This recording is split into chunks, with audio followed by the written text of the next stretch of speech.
একই অবস্থা, পশ্চিমবঙ্গের প্রতিটা ভোটারই তাহলে সাবজুডিকেশন লিস্টে? এটা আমি বলছি না, সিআই নেট, ইলেকশন কমিশনের যে অফিসিয়াল ওয়েবসাইট, সেই ওয়েবসাইটে গতকাল রাত্রিবেলা এমনটাই বলছিল ইলেকশন কমিশন। আমরা যাদের নাম ফাইনাল লিস্টে আছে, এমন লোক আমরা যাদেরকে এসআইআর এর শুনানিতেও ডাকা হয়নি, ড্রাফট লিস্টে ছিল, শুনানিতেও ডাকা হয়নি, ফাইনাল লিস্টেও আছে, তাদের নাম পর্যন্ত সাবজুডিকেশনে চলে গেছে। আর যারা সাপ্লিমেন্টারি তালিকায় ছিল তাদের নামও সাবজুডিকেশনে চলে গেছে। মানে সব মিলিয়ে একটা প্যানিক ক্রিয়েট হয়ে গেছিল কালকে রাত্রিবেলা সন্ধ্যের দিকে, যে ইলেকশন কমিশনের ওয়েবসাইটে যেই খুলছে যেই এপিক নাম্বার দিচ্ছে তারই নাম সাবজুডিকেশনে। আর সবচেয়ে বেশি প্যানিক তৈরি করে হয়েছিল তাদের মধ্যে যারা সাপ্লিমেন্টারি তালিকা যাদের নাম আছে, অর্থাৎ যারা সকালবেলা দেখলো যে তাদের নাম উঠে গেছে, কারণ মধ্যরাতে পাবলিশ হয়েছে সাপ্লিমেন্টারি তালিকা, পরশুদিন সকালবেলা থেকে পাবলিশ হওয়ার কথা, সাপ্লিমেন্টারি তালিকা পাবলিশ হবে হবে হবে হবে হবে হবে করতে করতে রাত্রিবেলা যখন 9টার সময় নিউজ চ্যানেলগুলোতে দেখা দিলে পাবলিশ হবে, তখনও পাবলিশ হলো না। 11:30 12টা, তারপরেও তারও পরে গিয়ে পাবলিশ হয়েছে। সকালবেলা সবাই দেখেছে যে আমাদের নাম আছে, যারা সাপ্লিমেন্টারি তালিকা যাদের নাম আছে তারা দেখলো। তারপরে হলো কি, তারপরে সাপ্লিমেন্টারি তালিকা নাম দেখে তারা বুঝলো যে আমরা ভোট দিতে পারবো, রাত্রিবেলা গিয়ে দেখলো যে তাদের নাম নেই, তারা সবাই সাবজুডিকেশনে। যারা ফাইনাল লিস্টে আছে তারা নিশ্চিন্ত, তাদের নাম দেখছে সাবজুডিকেশনে। পরে ইলেকশন কমিশন বললো টেকনিক্যাল গ্লিচ ওয়েবসাইটে। কিন্তু প্রশ্ন হলো যে ইলেকশন কমিশনের দায়িত্ব বিভ্রান্তি থেকে মানুষকে আটকানো, আর তারা নিজেরাই বিভ্রান্তি ছড়াচ্ছে। ইলেকশন কমিশনের দায়িত্ব সুষ্ঠুভাবে নির্বাচনী প্রসেস মানে সাধন করা, সুষ্ঠুভাবে নির্বাচনী প্রসেস কন্ডাক্ট করা এবং নির্বাচনকে ঠিকভাবে করা, এবং মানুষ যাতে কোনো রকমভাবে এই ভোটার লিস্ট আকান্ত বিষয় নিয়ে যাতে প্যানিক না করে, সেটাও নির্বাচন কমিশনেরই দায়িত্ব। নির্বাচন কমিশন কি তা করতে পারছে না? এই অপদার্থ নির্বাচন কমিশন এবং এই অপদার্থ chief election commissioner mister Gyanesh Kumar এর সময় আজকে ইলেকশন কমিশন একটা মানে চূড়ান্ত ব্যর্থ সংগঠনে পরিণত হয়েছে, যারা প্রতিটা মুহূর্তে প্রতিটা পদে পদে গিয়ে ঠক্কর খাচ্ছে, প্রতিটা পদে পদে গিয়ে মানুষের মধ্যে প্যানিক তৈরি করছে, মানুষকে ভয় পাইয়ে দিচ্ছে, মানুষকে আতঙ্কিত করছে। এটা খুব লজ্জার বিষয়। যে নির্বাচন কমিশনের দায়িত্ব নির্বাচন সুষ্ঠুভাবে পরিচালনা করা, সেই নির্বাচন কমিশন যদি নিজের কাজ করতো তাহলে আজকে এই অবস্থা হতো না। কিন্তু নির্বাচন কমিশনের বিজেপির দালালি করতে গিয়ে আজকে এই অবস্থায় এনে দাঁড় করিয়েছে সাধারণ মানুষকে হ্যারাস করছে। ইলেকশন কমিশনের মোটো হচ্ছে নো ভোটার্স লেফট বিহাইন্ড।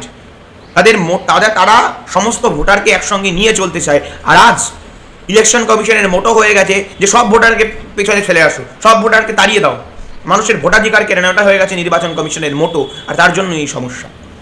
এখন নির্বাচন কমিশন তাদের ভোটারদেরকে যেভাবে হ্যারাস করছে, যেভাবে বিরক্ত করছে, তার দায় নির্বাচন কমিশনকে নিতে হবে, তার দায় জ্ঞানেশ কুমারকে নিতে হবে।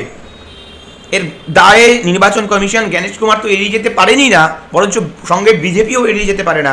কারণ বিজেপির কথায় ইলেকশন কমিশন চলছে, এটা আজকে আর লোকানোর কিছু নেই।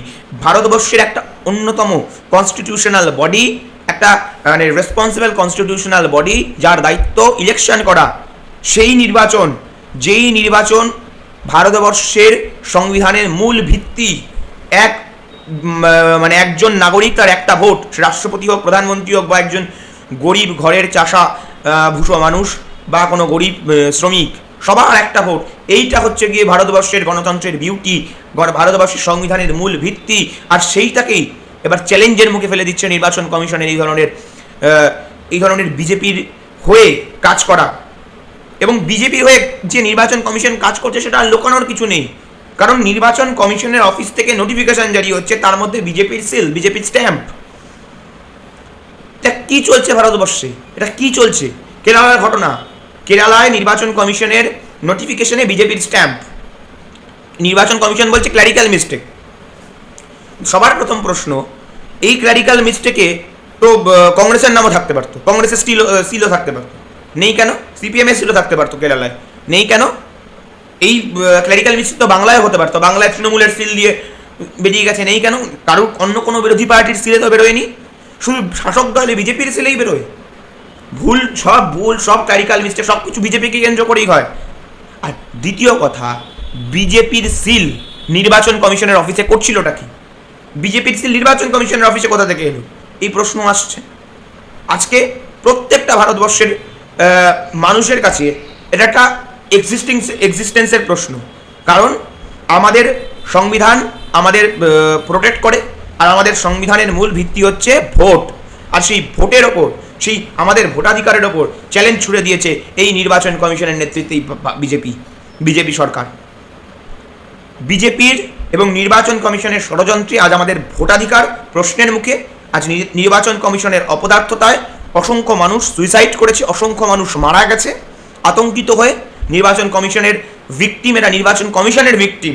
নির্বাচন কমিশনের জন্য এই মানুষগুলো মারা গেছে, আর তারপরেও এই অপদার্থ কমিশন এখনও মানুষের মধ্যে প্যানিক ছড়িয়ে যাচ্ছে, এখনও মানুষের মধ্যে ভয় এবং আতঙ্ক ছড়িয়ে যাচ্ছে। ছি, নির্বাচন কমিশন আজকে দেশের লজ্জা, নির্বাচন কমিশন আজকে ভারতবর্ষের লজ্জা। যে নির্বাচন কমিশনকে সুকুমার সেনের মতন কমিশনাররা বা তার পরবর্তীকালে আরও অনেক কমিশনার এবং টিএন সেশনের মতন কমিশনাররা এত সুন্দর করে তার ইট গেঁথে গেঁথে এই নির্বাচন কমিশনের ক্রেডিবিলিটি তৈরি করেছে, নির্বাচন ব্যবস্থার ক্রেডিবিলিটি তৈরি করেছে, আজ সেই নির্বাচন ব্যবস্থাকে প্রহসন বানিয়ে দেওয়ার চেষ্টা চলছে। গোটা নির্বাচন প্রসেস নিয়ে সার্কাস চলছে। নির্বাচন কমিশনের লেটার হেডে বিজেপির সিল, নির্বাচন কমিশনের ওয়েবসাইটে একের পর এক টেকনিক্যাল গ্লিচ, ভুল ভাল যা খুশি সার্কাস বানিয়ে দিয়েছে আমাদের নির্বাচনকে। ছি ছি জ্ঞানেশ কুমার, ছি। বর্তমান নির্বাচন কমিশন দেশের লজ্জা। আমরা আশা করব প্রতিটা ভারতবাসী সংঘবদ্ধ হয়ে এই অন্যায়ের বিরুদ্ধে, নির্বাচন কমিশনের যে বিজেপির কোলে বসে কাজ করছে, বিজেপির ইশারায় কাজ করছে, এর বিরুদ্ধে একজোট হবে এবং নির্বাচন কমিশন এবং তাদের মাস্টারদের উচিত শিক্ষা দেবে।